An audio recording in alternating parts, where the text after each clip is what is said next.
Let's get back to my editorial, top of the hour. President Trump wants new energy independence. Mark Chenoweth is with us, new Civil Liberties Alliance Executive Director. Mark, the president's going right after the Greenies on this one. Is he right to do that? Absolutely, Stuart, and good morning. I think that one of the things that, in addition to the benefits for consumers that you were talking about, there's really a benefit for the environment when you start shipping these materials through pipelines rather than some of the other methods. Pipelines is one of the, if not the most efficient way and best for the environment way to get these materials to market. Now, Mark, I'm sure you've studied that executive order, which freed up some of the red tape. But will it actually work? Will it really speed up the construction of pipelines? Will it speed up the possibility of that pipeline in New York State?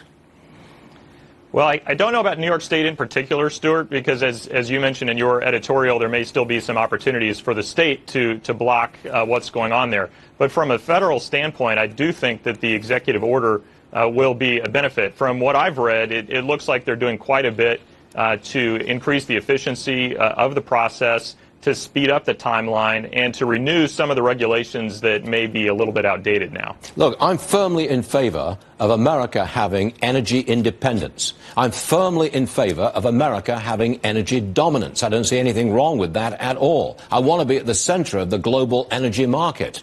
Are you with me?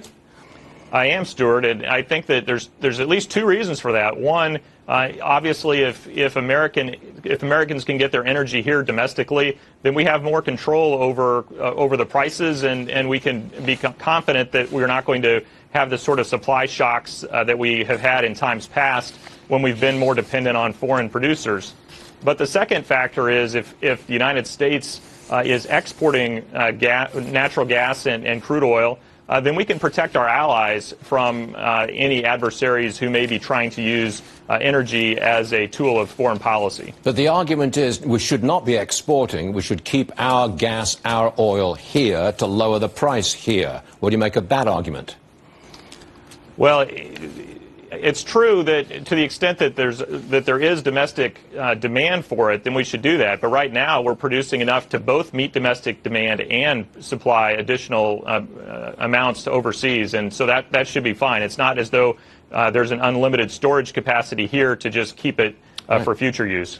It's amazing, isn't it? I mean, we've got enough natural gas in America to supply the entire world if we could just get at it and export it. Mark Chenoweth, thank you for joining us, sir. We appreciate it on an important story. Thank you very much. Thank you for having me, Stuart. George C. is with us. Annandale.